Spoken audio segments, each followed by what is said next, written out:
This is McCook's Mr. Bill's. Honored to have you here. I got a couple moles working in the yard, so I'm going to get rid of them. The best way I've found is to I've got a little tool given to me decades back from Bill Stanky, and it's got a serrated spoon on one side. You can dig them out with that, run the rod down there, make sure everything's clear. Once you got it clear, take a smoke bomb, little bitty smoke bomb, throw down that hole, pack it in, and the old smoke will either kill them or drive them away for sure and for certain. But you're here for a story. Well, old Trump's catching hell again from the news media for sticking his foot in the mouth. Absolutely. Be that as it may, though, he reminds me of my uncles. Now, they'd give you the shirt off their back, but they had no problem at the same time of saying the N-word or other language that would be considered extremely offensive. And you just ignored that and went on down the road and lived with them and enjoyed them and, had life with them. That was the way they were. And so I think a lot of us understand that mindset and can look around Trump's shortcomings.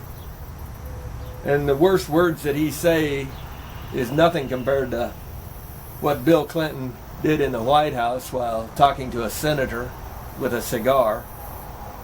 Be that as it may, a general here recently was saying that Trump wants to target and go after the families of the terrorists.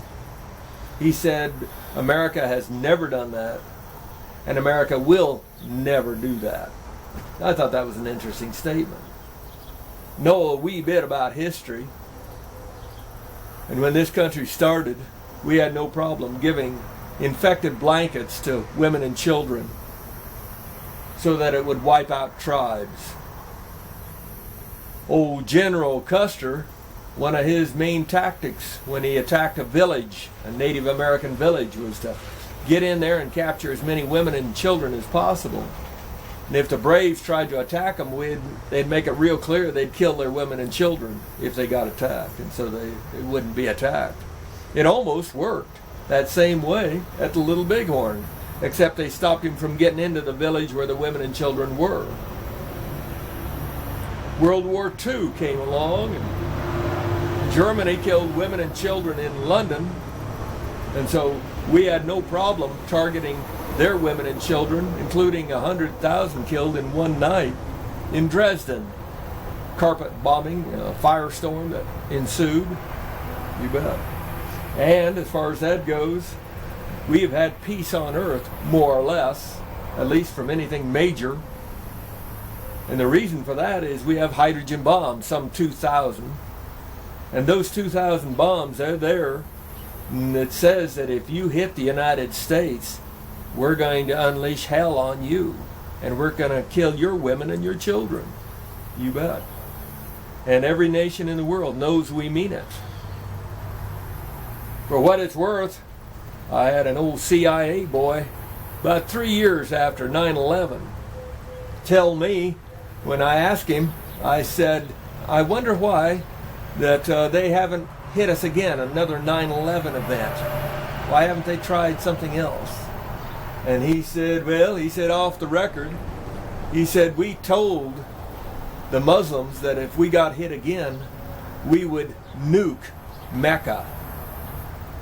And so he said, all of a sudden, any plans of doing another major 9/11 vanished like smoke in the wind. So when old Trump says he's going after the families, maybe the families of terrorists will think twice. It's kind of neat to see one of your own risk his life and even lose his life killing some Christians. But when it's you, the one that's getting killed, including perhaps even those that call you a friend get killed, things might just change a wee bit. Paul Harvey said it isn't one world. And sometimes you have to fight fire with fire. And so for Trump's statement, I have no problem.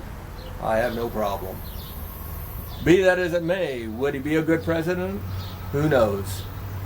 But I sure know what Hillary would be. I know what she'd be.